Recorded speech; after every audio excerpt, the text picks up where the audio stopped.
लालच का फल बुरा। चलो आज कुछ नया सीखते हैं। ये कहानी है लालच की। देवपुर गांव में लालू नाम का हलवाई रहता था।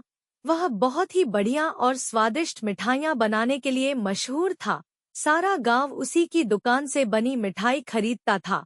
लालू और उसकी पत्नी दोनों मिलकर शुद्ध देसी घी में मिठाई बनाते थे, जिस कारण मिठाइयाँ काफी अच्छी और स्वादिष्ट बनती थी। हर रोज शाम तक उसकी सारी मिठाइयाँ बिक जाती थी और वह अच्छा पैसा भी कमा लेता था। जैसे जैसे लालू की आमदनी बढ़ने लगी, लालू के मन में और ज्यादा पैसा कमाने का लालच आ गया। वो सोचने लगा कि किस तरह वो और ज्यादा पैसे कमा सकता है अपनी इन मिठाइयों से। एक दिन लालू को एक तरकीब सूझी। वह शहर गया और वहां से एक दो चुंबक के टुकड़े खरीद कर ले आया। उस टुकड़े को उसने अपने तराजू के नीचे लगा दिया।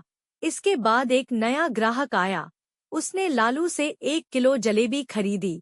इस बार तराजू के पल्ले के नीचे चुंबक लगी थी, जिस वजह से लालू को अधिक मुनाफा हुआ।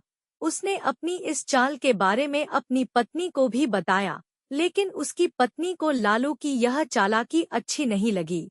उसने लालू को समझाया कि हमें अपने ग्राहकों के साथ इस तरह की धोखेबाजी नहीं करनी चाहिए, लेकिन लालू के सिर पर लालच सवार हो चुका था तो उसने अपनी पत्नी की बात बिल्कुल भी नहीं सुनी। अब लालू हर रोज तराजू के नीचे चुंबक लगाकर अपने ग्राहकों को लूटने लगा।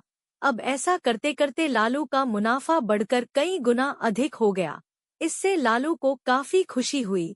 एक दिन लालू की दुकान पर राजू नाम का एक नया लड़का जलेबी खरीदने आया। उसने लालू से 2 किलो जलेबी खरीदी। लालू ने इसे भी चुंबक लगे तराजू से तोलकर जलेबी दे दी। राजू ने जैसे ही जलेबी उठाई, उसे लगा कि जलेबी का वजन 2 किलो से कम है।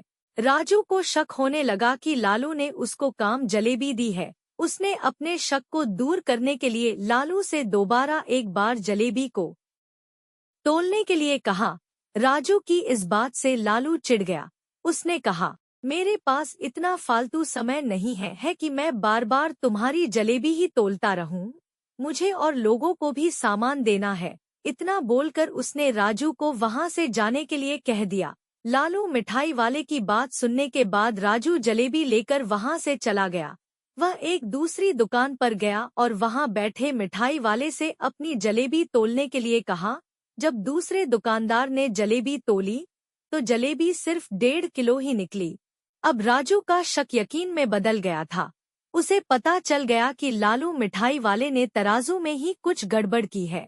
अब उसने तराजू की गड़बड़ को सबके सामने लाने के लिए खुद एक तराजू खरीद लिया और उस तराजू को लालू मिठाई वाले के दुकान के पास ही रख दिया।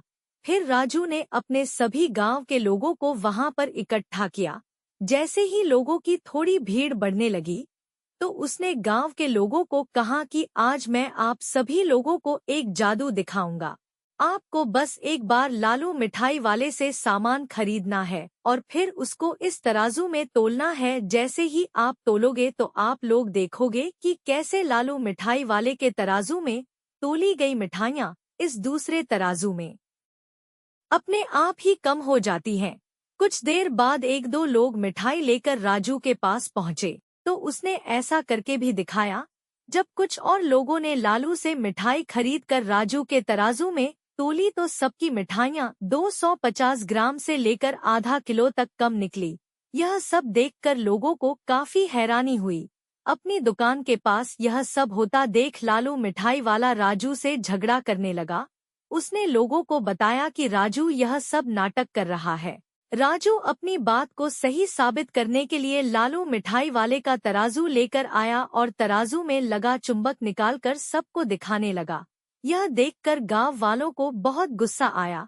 सबने मिलकर उस लालची मिठाई वाले को खूब मारा। अब उस लालची मिठाई वाले को अपने लालच और उसके कारण की गई गलत हरकतों पर पछतावा हो रहा था। उसने अपने गांव के सभी लोगों से माफी मांगी और वादा भी किया कि भविष्य में वे ऐसी कोई भी जालसाजी नहीं करेगा। लालू के इस धोखेबाजी से पूरा गांव नाराज था, इसलिए लोगों ने उसकी दुकान में जाना काफी कम कर दिया। इधर लालू के पास पछताने के अलावा कुछ और नहीं बचा। क्योंकि वो पूरे गांव वालों का भरोसा खो चुका था।